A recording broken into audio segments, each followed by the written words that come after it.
Hello everyone, welcome again to live session of monologue classes. I'm Dinesh Kumar and I will take today's The Hindu News Analysis. Today is 21st October 2023. So now we come to the news. India ने कहा है that did not violate diplomatic norms, India tells Canada. So as you are aware, there was some controversy regarding the relationship between India and Canada. It was in relation to the killing or murder of pro-Khalistani leader Najjar in Canada.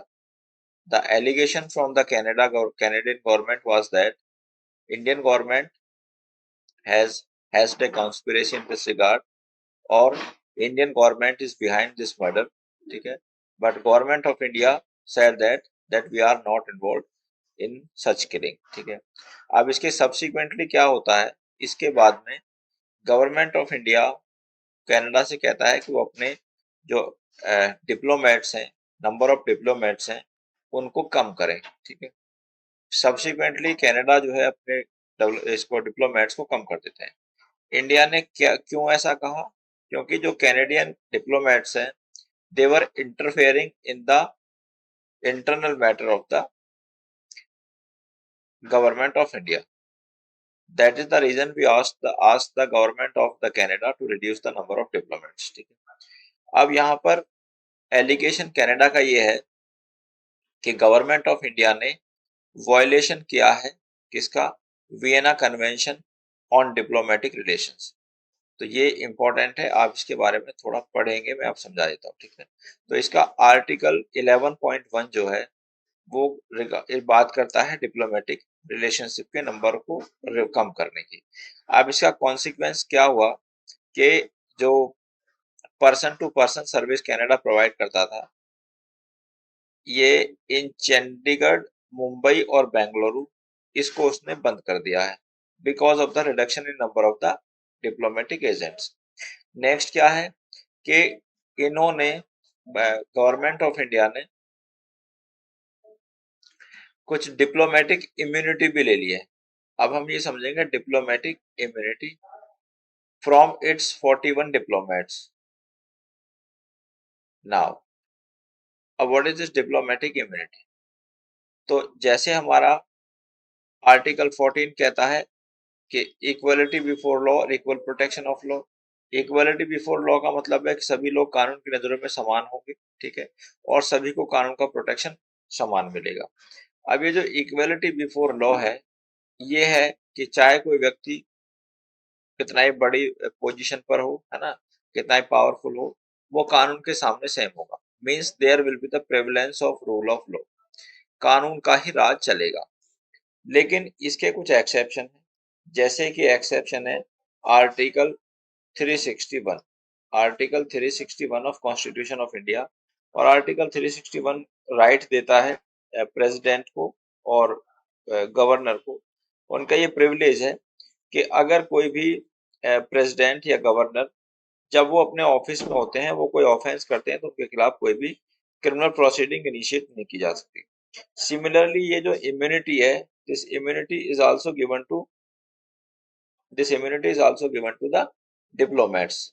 तो जो foreign के diplomats होते हैं, जिन जिन कंट्रियों की हमारे यहाँ पर ये होती है, एजेंसी होती है, डिप्लोमेटिक एजेंसी होती है, तो उनको हम इम्यूनिटी देते हैं। तो अगर उनमें से कोई भी डिप्लोमेट हमारे कानून का वायलेशन करता है, then we do not bring legal action against them directly. हम उनके खिलाफ डायरेक्टली लीगल एक्शन नहीं लाते हैं, लेकिन हम उस कंट्री की सरकार को बोलते हैं कि they should initiate appropriate legal proceeding against their own diplomats. तो अब तक जो इनको ये इम्यूनिटी थी कैनेडियन इसको डिप्लोमेट्स को, इसको विड्रॉ कर लिया है गवर्नमेंट ऑफ इंडिया ने फ्रॉम द 41 डिप्लोमेट्स। ठीक है, तो इसमें इंपॉर्टेंट है आपके लिए केवल Vienna conventions on diplomatic relations. Now we come to next news. Israel says it won't control Gaza civilian post-war।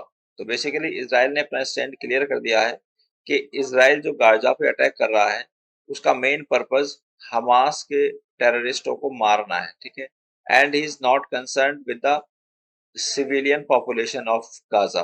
ठीक है, उसने फिर ये भी कहा है कि हम जो है केवल हमास के अगेंस्ट है और गाजा की सिविल पॉपुलेशन जो है उसके अगेंस्ट हमारा कोई अटैक नहीं है और कोई हमारा ऐसा टारगेट भी नहीं है।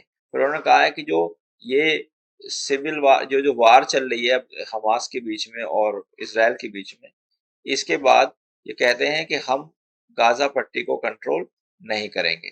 ठीक है, मतलब ऐसा नहीं है कि जैसे उस पर कब्जा करने का कोई इरादा नहीं है और ये वार अभी कंटिन्यू है दोनों के बीच में।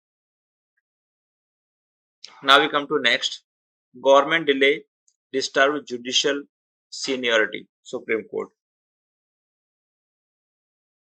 So this news is regarding the appointment of judges of Supreme Court and High Court. Article 124 constitution of India supreme court के जजेस के अपॉइंटमेंट की बात करता है और आर्टिकल 214 जो है ये हाई कोर्ट के जजेस के अपॉइंटमेंट की बात करता है। अब जैसे हमने बताया कि जो जजेस का अपॉइंटमेंट है, अगर हम कॉन्स्टिट्यूशन में देखेंगे तो कॉन्स्टिट्यूशन में लिखा हुआ है बाय द प्रेसिडेंट। ठीक है, अब प्रेसिडेंट आर्टिकल 74 क्लॉज 1 के अनुसार सारे काम काउंसिल ऑफ मिनिस्टर की एड एंड एडवाइस पर करते हैं। अब अगर हम इस पॉइंट ऑफ को देखें तो इसका मतलब क्या हो जाएगा कि council of minister will be entitled to appoint the this जजेस of high court and supreme court, लेकिन it will affect the independence of judiciary. It will affect the independence of judiciary, क्योंकि अगर जज ही काउंसिल ऑफ मिनिस्टर के द्वारा appoint किए जाएंगे तो कल अगर काउंसिल ऑफ मिनिस्टर या कोई पर्टिकुलर मिनिस्टर क्राइम करते हैं, देन प्रैक्टिकली जजेस will not be able to take decision against them. इसीलिए ऑनरेबल सुप्रीम कोर्ट ने कॉलेजियम सिस्टम की व्यवस्था की। ठीक है, कॉलेजियम सिस्टम की जो व्यवस्था है वो जुडिशियल डिसीजंस के थ्रू हुई है। ठीक है, तो ये वर्ड जो कॉलेजियम है it is not mentioned anywhere in the constitution. ठीक है, कहीं भी ये वर्ड कॉन्स्टिट्यूशन में मेंशन नहीं है। अब एक तो सरकार को मींस एग्जीक्यूटिव को इस वर्ड पे प्रॉब्लम होती है। ठीक है, क्योंकि it has taken the power of judicial appointment from the government. ठीक है, नेक्स्ट पॉइंट ये है, अब होता क्या है कि अगर कॉलेजियम सिस्टम में सीजीआई होते हैं प्लस 4 सीनियर मोस्ट जजेस ऑफ सुप्रीम कोर्ट होते हैं। ये किसी जजेस का नाम रिकमेंड करते हैं किसको, प्रेसिडेंट को।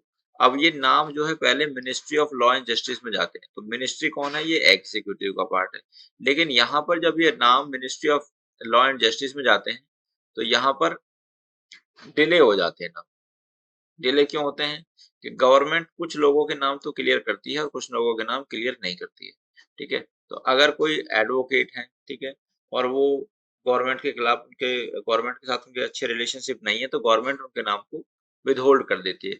अब ऑनरेबल सुप्रीम कोर्ट ने इसी पर अपना कंसर्न बताया है। उन्होंने कहा है कि गवर्नमेंट डिले जब गवर्नमेंट डिले करती है तो ये जुडिशियल सीनियरिटी को अफेक्ट करती है, साथ ही साथ ये लोगों के राइट को भी अफेक्ट करती है। फॉर एग्जाम्पल, अगर किसी पर्सन का केस ट्राई नहीं हो रहा है because of the vacancy in the particular office of जज और particular office of a court, ठीक है, तब यहाँ पर उसके राइट टू फेयर ट्रायल का भी वायलेशन माना जाता है under article 21। Right to fair trial में क्या आते हैं, जस्ट, फेयर एंड रीजनेबल। ठीक है, तो अगर डिले हो रहा है तो ये स्पीडी ट्रायल का वायलेशन है, उसको अपॉर्चुनिटी दी जा रही है तो ये फेयर ट्रायल का वायलेशन है, और रीजन डिसीजन नहीं हो रहा तो ये प्रिंसिपल ऑफ नेचुरल जस्टिस का वायलेशन।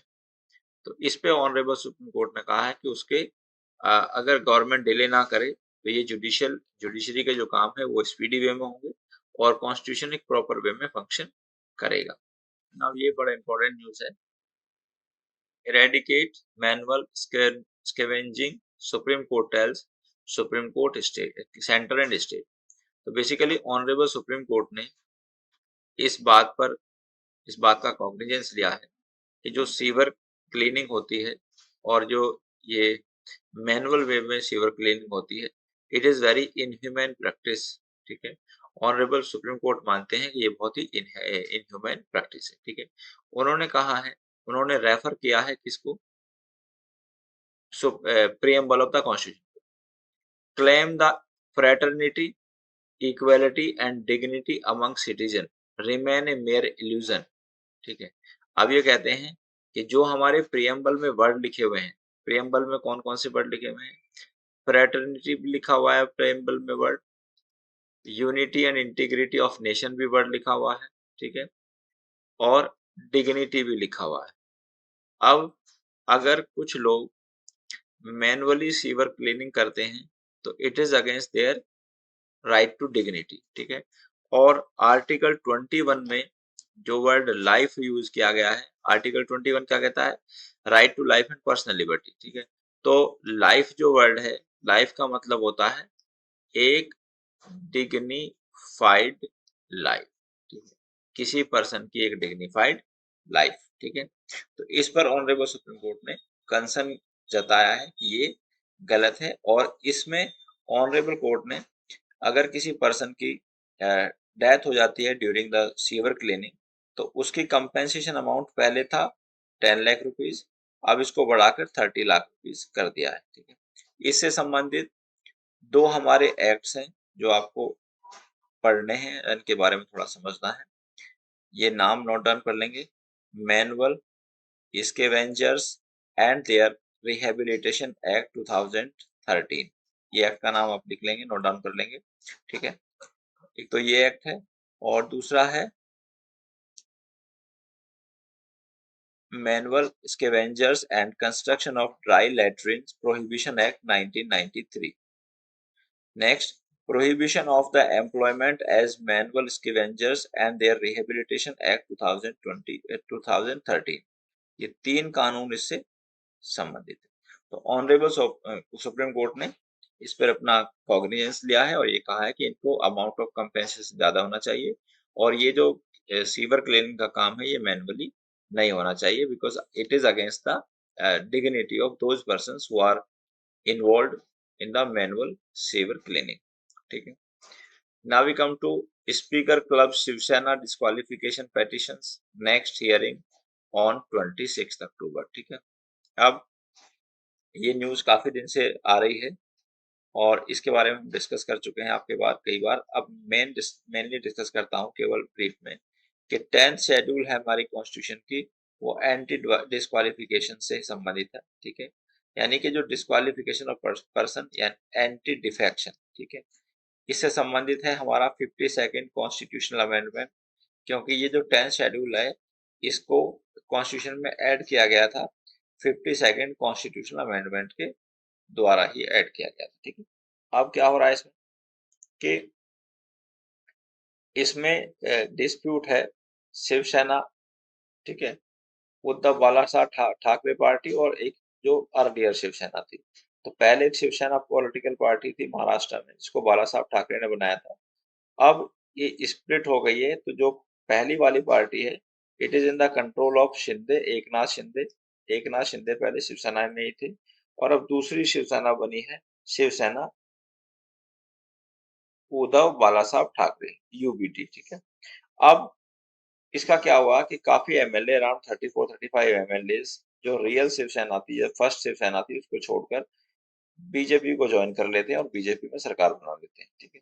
पहले जो सरकार थी वहां पर वो एनसीपी की और शिवसेना की सरकार थी, ठीक। अब इन दोनों दोनों के ने दोनों जो लीडर्स हैं वो एक दूसरे पर डिस्क्वालिफिकेशन के आरोप लगाए एंटी डिफेक्शन लॉ के अंदर, लेकिन इस पर जो डिसीजन लेते हैं वो लेते हैं महाराष्ट्र के लेजिस्लेटिव असेंबली के स्पीकर, ठीक है। अब यहाँ पर ये मिस्टर राहुल नरवेकर हैं जो असेंबली के स्पीकर हैं, ये इस पर अप्रोप्रिएटली डिसीजन नहीं ले रहे थे। तो ऑनरेबल सुप्रीम कोर्ट ने इनको कई बार वार्निंग दी, उन्होंने कहा कि आप एक रियल टाइमलाइन फ्रेम करें, हमें बताएं ऐसा क्यों। ऑनरेबल सुप्रीम कोर्ट ने कहा कि भाई अगर आप उस पर टाइमली डिसीजन नहीं लोगे तो ये तो फिर इलेक्शन ही आ जाएंगे, तो उनके खिलाफ जो प्रोसीडिंग है वो चल ही नहीं पाएगी, ठीक है। तो it will amount to the fraud upon the constitution. Means अगर कोई पर्सन डिस्क्वालीफाई हो सकता है और उसको आप जानबूझकर उसके खिलाफ एक्शन नहीं ले रहे हो, तो आप क्या कर रहे हो? आप you are violating the norms और the provisions of the constitution, और you are violating the law, और वो आपको अलाउ नहीं होगा। और ऑनरेबल सुप्रीम कोर्ट ने कहा कि अगर आप हमको गाइडलाइन देते हैं तो हम आपको एक टाइमलाइन बता देंगे, क्योंकि ये पॉइंट जो मैं बोल रहा हूँ बहुत इंपॉर्टेंट पॉइंट है। जब एक स्पीकर, ठीक है, वैसे तो स्पीकर जो है लेजिस्लेचर का पार्ट है, ठीक है। अब लेकिन जब कोई स्पीकर किसी मेंबर की डिस्क्वालिफिकेशन से संबंधित डिसीजन लेता है, ठीक है, एमएलए या एमपी की डिस्क्वालिफिकेशन से संबंधित डिसीजन लेता है, तो वो एक ट्राइब्यूनल की तरह काम करता है। किसकी तरह काम करता है? ट्राइब्यूनल की तरह काम करता है, ठीक है। तो यहाँ पर वो ऑनरेबल सुप्रीम कोर्ट के कंट्रोल में है, ऑनरेबल सुप्रीम कोर्ट के अंडर है। इसलिए ऑनरेबल सुप्रीम कोर्ट ने कहा कि आप इसको टाइमली रिजॉल्व करें, ठीक है। Now we come to next, forcing children to recite any prayer against free thought, ठीक है। तो ऑनरेबल केरला हाई कोर्ट ने कहा है कि अगर आप किसी बच्चे को किसी पर्टिकुलर सेरेमनी को, किसी रिचुअल्स को, ठीक है, या किसी प्रेयर को करने के लिए फोर्स करते हैं, ठीक है, तो ये किसके अगेंस्ट है? It is against the belief of that child और फ्री थॉट, ठीक है।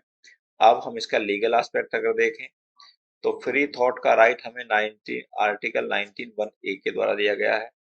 अब कोई भी चाइल्ड, ये जो राइट है हमारा, it is available to citizens of India, Bharat के नागरिक के लिए अवेलेबल है, ठीक है। अब ये जो राइट है वो सिटीजन ऑफ इंडिया को अवेलेबल है।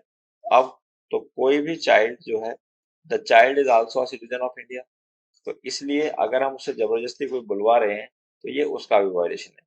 सिमिलरली ये वायलेशन है आर्टिकल 28 का, ठीक है? तो हम किसी को कंपेल नहीं कर सकते कि वो पर्टिकुलर काम करे। साथ ही साथ ये वायलेशन है आर्टिकल 25 का। तो अगर कोई चाइल्ड किसी प्रेयर को, किसी और स्टेटमेंट को रिसाइट नहीं कर रहा है, तो अब अगर हम उसके साथ जबरदस्ती कर रहे हैं तो it is the violation of article 25, क्योंकि राइट टू फ्रीडम क्या है? राइट टू फ्रीडम एक फंडामेंटल राइट है, ठीक है। और ये राइट जो है चाइल्ड को भी अवेलेबल है। तो ऑनरेबल केरला हाई कोर्ट ने कहा है कि आप किसी भी चाइल्ड को कुछ ऐसा करने के लिए या कुछ ऐसा बोलने के लिए कंपेल नहीं कर सकते जिसको कि वो बोलना नहीं चाह रहा, ठीक है। तो I discussed with you article 19(1)(a), article 25 and article 28 of the Constitution of India. These are important aspects. Now we come to this information, not just a case about improving investigation, ठीक है। अभी थोड़े दिन पहले क्या हुआ था? अभी थोड़े दिन पहले आपने देखा होगा कि एक जो इसमें थे सुरेंद्र कोहली, ठीक है, और एक और थे पर्सन जिनकी जो लाइफ पनिशमेंट थी और कैपिटल पनिशमेंट थी, उसको ऑनरेबल कोर्ट ने एक्विट कर दिया, ठीक है। रीजन क्या था? रीजन था नॉट प्रॉपर इन्वेस्टिगेशन। तो आज का जो एडिटोरियल इंफॉर्मेशन है, it is regarding the proper investigation, ठीक है। अब इस पर जो हमारे ऑथर हैं R K Vij ji, is a retired IPS officer, इन्होंने अपने व्यूज एक्सप्रेस करे हैं और इन्होंने कुछ इसमें सजेशन भी दिए हैं, ठीक है, और ऑनरेबल सुप्रीम कोर्ट के कुछ डिसीजंस भी रेफर करें। तो यहाँ पर देखो बोलते हैं वो, Honorable Supreme Court recently in the case of Rajesh and others versus the state of Madhya Pradesh, ठीक है। तो यहाँ पर इस केस में 3 लोगों के कन्विक्शन को सेटिस्फाइड कर दिया और जो कि मर्डर में इन्वॉल्व थे, और इन्होंने कहा कि there is a need to devise a consistent and dependable code of investigation so that the guilty do not walk free on the technicalities। ये रिमार्क है ऑनरेबल सुप्रीम कोर्ट। अब ऑनरेबल सुप्रीम कोर्ट ने इसमें कहा है कि हमें एक ऐसा प्रोसीजर बनाना चाहिए। अभी अगर हम इन्वेस्टिगेशन की बात देखें तो इन्वेस्टिगेशन से संबंधित जो प्रोविजंस हैं वो सीआरपीसी के चैप्टर 12 में दिए गए हैं, सेक्शन 154 टू 176, ठीक है। अब यहाँ पर जो इन्वेस्टिगेशन है, केवल ये चैप्टर ही इन्वेस्टिगेशन से डील करता है और ये सेक्शन ही केवल डील करते हैं। तो अकॉर्डिंग टू द ऑथर ये सफिशिएंट नहीं है। इसमें क्या होता है कि जब इन्वेस्टिगेशन, सेकंड पॉइंट कौन सा है कि सेकंड पॉइंट है इन्वेस्टिगेशन पुलिस करती है या और अदर इन्वेस्टिगेटिव एजेंसी करती है। वो पुलिस, कंसर्न पुलिस ऑफिसर और concern officer of any other agency, वो इतने एक्सपर्ट नहीं होते इन्वेस्टिगेशन के मामले में, ठीक है।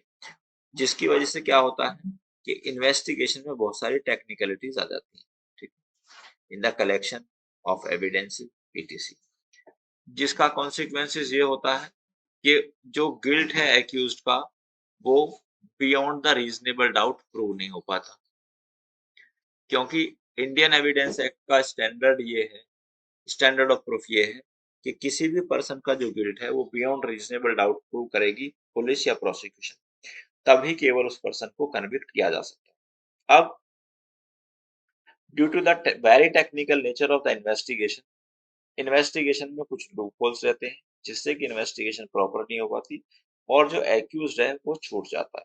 अब अगर एक्यूज्ड छूटना यानी कि किसी पर्सन ने कोई ऑफेंस करा और ऑफेंस करने के बाद जो है वो पर्सन उसकी इन्वेस्टिगेशन प्रॉपरली नहीं हुई, जिसकी वजह से कुछ टेक्निकल पॉइंट्स इन्वेस्टिगेशन में आए और वो एक्विट हो गया, तो क्या विक्टिम को जस्टिस मिला? Answer is no. तो इसी पर कंसर्न अपना रेज किया ऑनरेबल सुप्रीम कोर्ट ने इस केस में।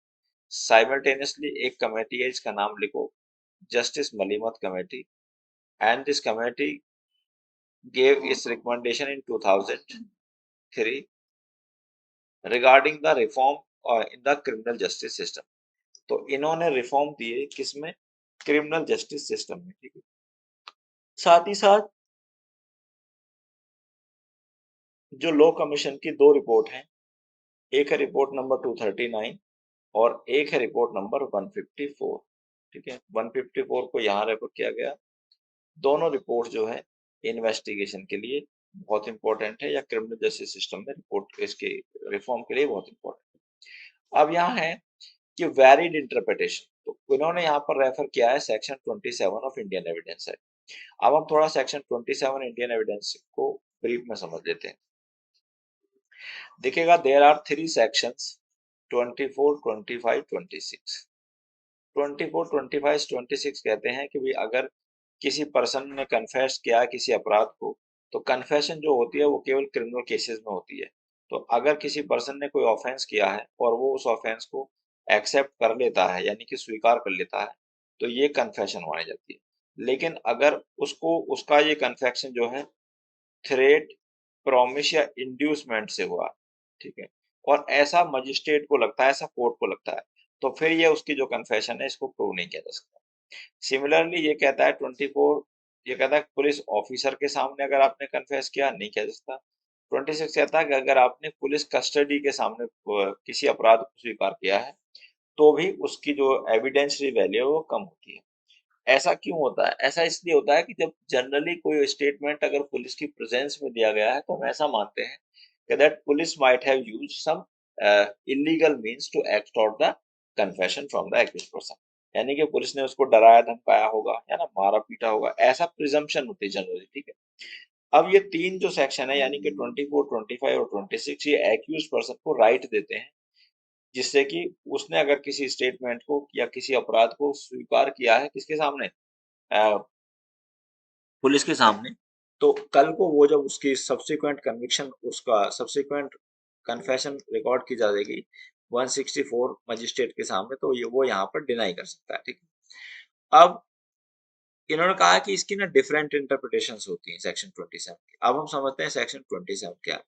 सेक्शन 27 कहता है कि अगर कोई अपराधी कोई information during the custody of A police officer देता है या during the custody of police देता है और उस इंफॉर्मेशन के आधार पर कोई फैक्ट डिस्कवर्ड होता है। क्या डिस्कवर्ड होता है? कोई फैक्ट। अब फैक्ट क्या है? फैक्ट में दुनिया की सारी चीजें आती हैं और फैक्ट को डिफाइन किया गया है section 3 of Indian evidence act में, और वो कहता है क्या? Anything, state of thing, relation of thing, capable of being perceived by the senses. तो जिसको हम लोग यानी कि ह्यूमन बीइंग देख सकते हैं, छू सकते हैं या महसूस कर सकते हैं, वो कुछ भी, ठीक है, तो वो क्या है? वो एक फैक्ट है। अब यहाँ पर अगर उस पर्सन ने कोई information the during the police custody और पुलिस कस्टडी में इंफॉर्मेशन देने के बाद वो इंफॉर्मेशन सच पाई गई, तो ये उस एक्यूज्ड पर्सन के अगेंस्ट मानी जाएगी। तो एक सेंस में हम ऐसा मानते हैं कि जो सेक्शन 27 है वो सेक्शन 24, 25 और 26 का एक्सेप्शन है, ठीक है। अब यहाँ पर जो वर्ड कस्टडी है, तो कस्टडी पे कई केसेस डिस्कस करे हैं और देखो, इन री मानसिंग 1959 का केस है। Court held that the word custody does not necessarily means detention और confinement. The submission to the custody by any action और word is also custody with the meaning. तो बेसिकली ये है, कस्टडी का मतलब ये नहीं है कि किसी पर्सन को अरेस्ट किया जाए या उसको हैंडकफिंग की जाए। तो अगर कोई पर्सन किसी पुलिस ऑफिसर की डायरेक्शन के हिसाब से काम कर रहा है तो वो भी कस्टडी मान ली जाएगी, ठीक है। इसमें दूसरा केस है हमारा Chhotelal versus state of UP. इसमें कहा था court has held that N accused is in the police custody within the meaning of the section when he is under the surveillance of the police and cannot break away from the company of the police। तो अगर वो police की surveillance में है तब भी हम उसको कस्टडी मान लेते हैं। तो जो वर्ड कस्टडी है इसकी बहुत ही वाइडर इंटरप्रिटेशन की गई है। अब इनका सजेशन ये है कि इसके लिए हमें ना एक सेपरेट कोड बनाने की आवश्यकता है। किसके लिए? इन्वेस्टिगेशन से संबंधित जो प्रोविजंस हैं, अभी तो चैप्टर 12 सीआरपीसी में, तो ऑथर का कंसर्न ये है कि इसके लिए एक सेपरेट कोड बनाया जाए और उस सेपरेट कोड के आधार पर ही इन्वेस्टिगेशन के जो संबंधित प्रोविजंस हैं उसको थोड़ा और वाइड किया जाए। साथ ही साथ जो हमारे जो पुलिस ऑफिसर्स हैं या अदर इन्वेस्टिगेटिव एजेंसी के ऑफिसर्स हैं उनको टाइमली ट्रेंड किया जाए ताकि वो एक्सपर्ट में थोड़ा सा वो बन जाए, इंटेलिजेंट बन जाए, थोड़ा एक्सपर्ट बन जाए। और जब वो इस तरह से उनकी थोड़ी एक्सपर्टीज आ जाएगी तो वो फिर इन्वेस्टिगेशन के दौरान कोई भी टेक्निकल मिस्टेक नहीं छोड़ेंगे, जिसकी वजह से क्या होगा कि एक्यूज को एक्यूज फ्री नहीं छूट सकता, मतलब कोर्ट में उसका कन्विक्शन हो जाएगा, ठीक है। तो इससे क्या होगा कि इससे जो एडमिनिस्ट्रेशन ऑफ जस्टिस है वो प्रॉपरली गवर्न हो। तो this is the view of author in this regard ना। Now Gaganyaan mission ISRO is set for the first test flight today. तो इसरो जो है पहली टेस्ट फ्लाइट आज भेज रही है। और इसमें जो इम्पोर्टेंट इंफॉर्मेशन है क्या है, तो एक तो इम्पोर्टेंट इंफॉर्मेशन आपसे ये पूछेगा examiner, Indian Space Research Organisation ISRO की फुल फॉर्म पूछता है एग्जामिनर, ठीक है। और दूसरा क्या पूछता है कि ये सतीश धवन स्पेस सेंटर कहाँ पर लोकेटेड है? श्रीहरिकोटा में लोकेटेड। अब इसकी जो कुछ इंपॉर्टेंट टर्म है हम डिस्कस करते हैं। तो ये जो लॉन्च हो रहा है हमारा गगनयान, ये लॉन्च हो रहा है, इसका लॉन्च लोकेशन है TVDI, the first flight test vehicle abort mission 1, TDVI, ठीक है। अब यहाँ पर ये क्रू की परफॉर्मेंस को बताएगा, ठीक है। और ये क्रू का टाइम है इसका 8 बजे। इसकी जो टोटल ड्यूरेशन का टाइम होगा वो 8.30 मिनट्स होगा, ठीक है। अब जो टेस्ट व्हीकल है हमारा वो क्या क्या लेके जाएगा, तो पहला लेगा वो क्रू मॉड्यूल, दूसरा लेगा क्रू मॉड्यूल की शॉर्ट फॉर्म होती है CM, ठीक। दूसरा वो लेके जाएगा क्रू एस्केप सिस्टम जिसकी शॉर्ट फॉर्म होती है CES, ठीक है। और नेक्स्ट है with fast acting solid Motors, ठीक है। तो अभी हम क्या कर रहे हैं कि अभी हम इस पे एक ट्राई कर रहे हैं, ठीक है। अभी हम स्टार्टिंग में ह्यूमन को नहीं भेज रहे हैं, ठीक है। ह्यूमन को पहले इस पर एक्सपेरिमेंट किए जाएंगे और जब ये एक्सपेरिमेंट सक्सेसफुल होंगे तभी ह्यूमन को इसमें भेजा जाएगा, अदरवाइज अभी नहीं भेजा जाएगा। Now Calcutta high court says every female adolescent should control sexual अर्ज, ठीक है। तो ये जो केस है ये पॉक्सो से संबंधित है, ठीक है। और इसमें ऑनरेबल कोर्ट ने एक सजेशन दिया है और ऑनरेबल कोर्ट ने कहा है कि अगर कोई जो एडोलसेंट्स हैं वो अबव 16 ईयर्स हैं, ठीक है, और वो कंसेंसुअल सेक्सुअल एक्ट में इन्वॉल्व होते हैं तो इसको क्राइम की कैटेगरी से बाहर किया जाना चाहिए। एट प्रेजेंट एज जो है वो 18 ईयर्स है, ठीक है। लेकिन ऑनरेबल कोर्ट का सजेशन ये है कि if the this matter is related to the consensual sex and the age is above 16 years तो एक ऑफेंस नहीं माना जाए, ये एक ऑफेंस नहीं माना जाना चाहिए। Now we come to next. So I have discussed all the important news of today's newspaper. That's all for today, my dearest friends. I will come again with the next such news analysis. Till then, thank you very much. Goodbye.